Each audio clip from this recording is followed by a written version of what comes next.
I see all the cows are up in the corral, and this presents me with an opportunity.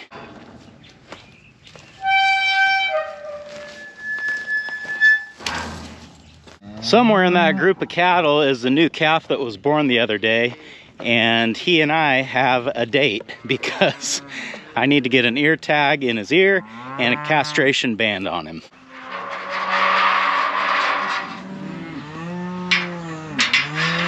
And I'm sure some people are gonna say or think that I don't need to get that little calf in the chute. I can just go sit on him and get the band and the ear tag in him that way. And you're probably right, but getting him in the chute is a lot easier. There you are.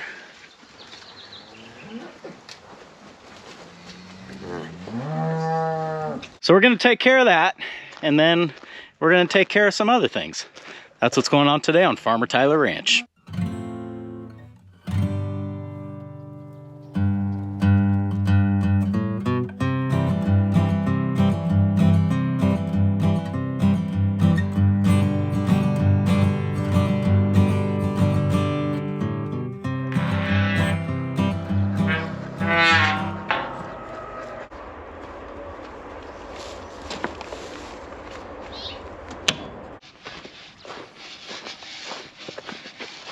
The hardest part of all of this is probably going to be catching the little guy, and I'm sure his mother's not going to be real happy about this process. This is him right here. He just laid down.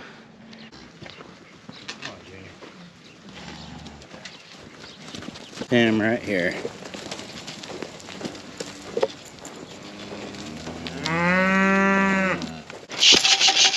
No.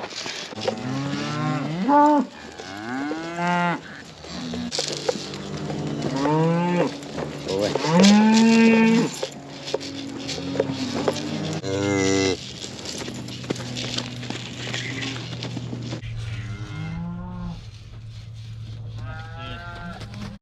Let's get on back in the tub now, boy. I'm gonna be doing everything to get back with Mama.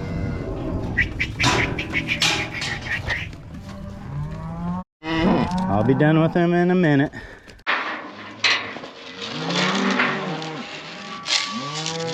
We don't need that closed anymore. They can go out if they want to. Well, I gotta tell you, I'm surprised that worked out the way it did.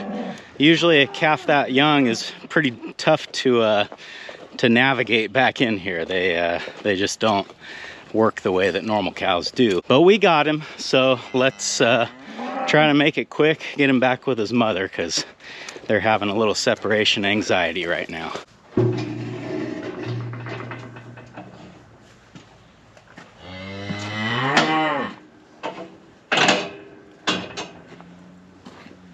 All right, little one.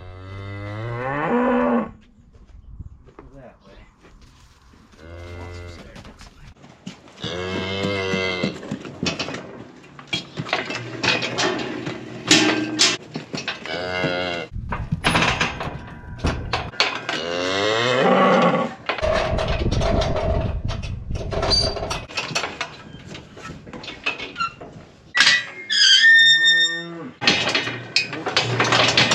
Stand up.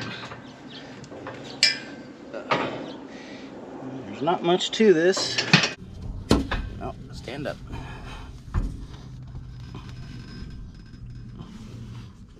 There, that's it. I think that's it. Yep. Just make sure you got two, and you're done.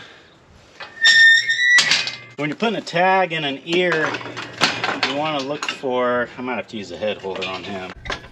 So I can hold still a bit. I'll show you on this ear, because you can probably see it better. So you got these two, I don't know if they're veins or cartilage or what they are, but you want to put your tag right in between those, so like right in there. It doesn't always work out that way, but if you're doing it just right, that's how it works out.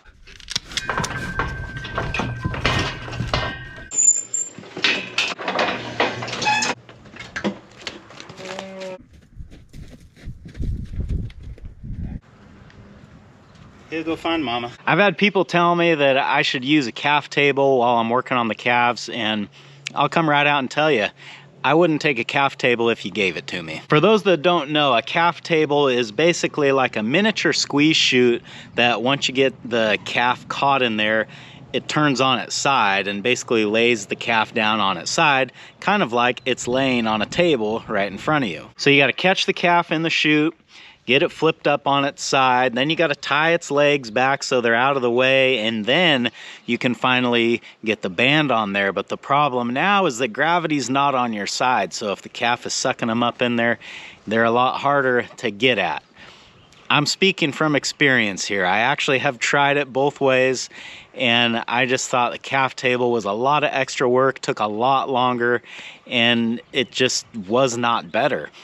You guys saw just here, I can get that band on there in a matter of seconds because the calf is standing up, gravity's helping you out, you get them in, you get them out, it's real quick.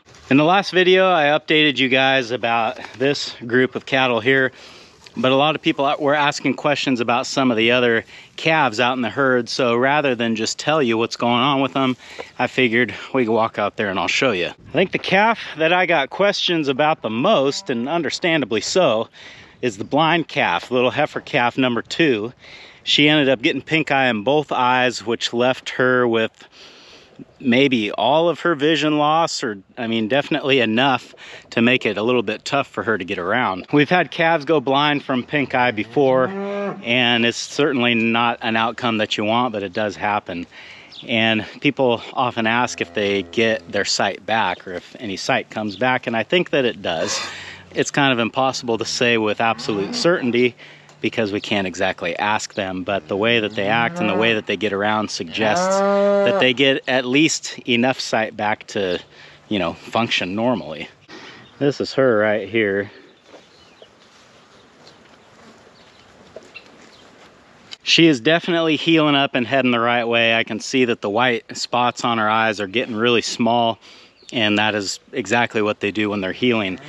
She's also got some vision back. You can tell as I move towards her, she looks right at me and moves away. And you might think that she's moving away from the sound of my footsteps, but I don't think that's the case because it would be pretty tough for her to pick out my footsteps from the footsteps of another cow. So she is doing a lot better, and I would expect her to continue improving until she makes a full recovery. Usually once they start getting better, they don't suddenly go back the other way. It's kind of a one-way street.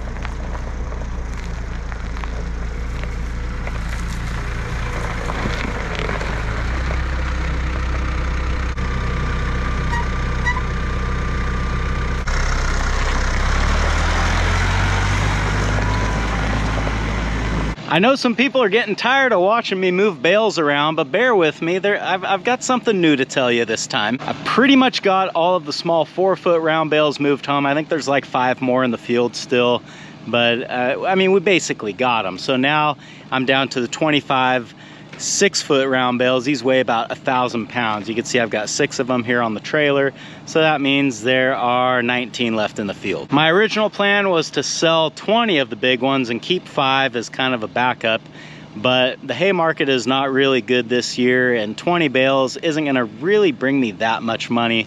So I got to thinking about something else that I can do with these big bales. And what is that thing? Bale grazing. Now, bale grazing is nothing new on this channel. You've seen me do it before, but I think in the past I kind of had the wrong attitude or the wrong mindset when it came to bale grazing. All my life I was taught to put out enough hay so that the cows clean it all up and don't leave a bunch behind, but that really kind of defeats the purpose of bale grazing. You want to leave hay behind, you want the cows to spend a lot of time standing in that same spot, and I think bale grazing these larger bales is going to help accomplish that. Not only are they going to be getting twice the amount of hay that they normally get, which will encourage them to waste some, which is hard to wrap my mind around, but that's what I actually want them to do. But since this hay was cut when it was a little over mature, because I was dealing with some storms, and that's just the way it kind of worked out this year, this has a lot of seed in it. So when I spread these out, not only are we going to get the benefits from the waste hay that's left on the ground, but there's also a lot of seed in here that I think is going to sprout and we'll see grow in the springtime. Bale grazing is still a little ways out for me. I usually don't start feeding hay until around October or so. But if you were wondering why I'm bringing all the big bales home, which now is what I intend to do, that's why. These big bales are a lot for the little 8N to move around, but it's done it before, so hopefully it'll do it again.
One of these days, I'm gonna break the front end of this tractor clean off doing that, but it wasn't today. I don't recommend moving 4x6 round bales with your 8N, but if you have to do it like I did today, the key is to not try to turn the steering wheel unless you're rolling, and don't go very fast, don't turn very sharp. Apparently the trailer that was parked there that I moved had a wasp nest in it, because they are just swarming around this area now. Every time I got over to where that trailer was parked was the worst. I didn't get stung, but honestly kind of surprised. So I'm gonna move a little bit and talk to you guys over here. With these 6 round bales in the yard, that means there's 19 more that need to come over here. And I'm just looking at the available space that I've got here, and there's some things don't agree. So I'm not really sure where I'm gonna stuff 19 more of these round bales. I think I could get 4 more on that row, and then maybe put a row right next to that. That'd be 20. I'd still have 5 more. I could probably find somewhere to put 5 of them. We'll find somewhere to put them. I could even put them down there in front of my truck. I'd have to mow that area, which I probably should do anyway. So we'll figure it out.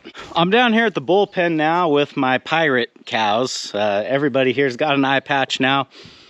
These 4 yearlings, well, they're a little older than yearlings now, but for the sake of discussion, we're just gonna call them yearlings. They all got pink eye fairly bad over at the steer pasture, to the point that I had to bring them home to doctor them. And I decided to keep them here until I was fairly sure that they were either on the road to recovery or had made a full recovery before I took them back over there. And I'm happy to report that I think these guys have reached a point where I'm probably gonna take them back out there tomorrow. Tomorrow for me, most likely the next video for you. First, I wanna get them into the Arrowquip. I'm pretty sure that the 2 steers need their patches re-glued. Sometimes what happens is when you put the patch on, but their eye's been running a lot and that side of their face is wet, the patches don't glue on very good. The bottoms peel out, and then once that happens, they can get them off pretty soon. You can see on the heifers where I re-glued their patches, they have stayed on pretty well. And I don't think that those eyes are weeping anymore, because I don't see any sort of discharge coming out from under that patch. So they've not made a full 100% recovery, but I think they are heading that way, and things are looking good. If we get them through the chute, maybe give the steers another little shot of that powder in their eye, and then send them back over. I can't imagine having to doctor them 3 times. That would be very uncommon for that to be necessary. So I think rather than having them locked up in here, is just as well to have them at the steer pasture where they belong. And if I'm just being honest with you, I am getting a little antsy to get those heifers moved back over there, because they are over there with a bull and we need to get them bred. They're not going to get bred in here with no bull. They need to get back with that bull. So I think tomorrow's the day.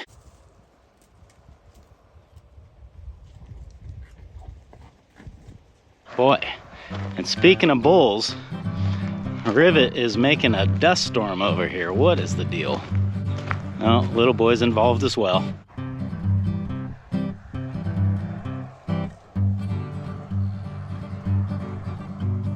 Somebody must be in heat. I'm hot, Belly's hot. Callie won't even get out of the truck because it's so hot. So I think we're gonna call it here. Thanks for hanging out with me today, guys, and I hope I'll see you again on Farmer Tyler Ranch.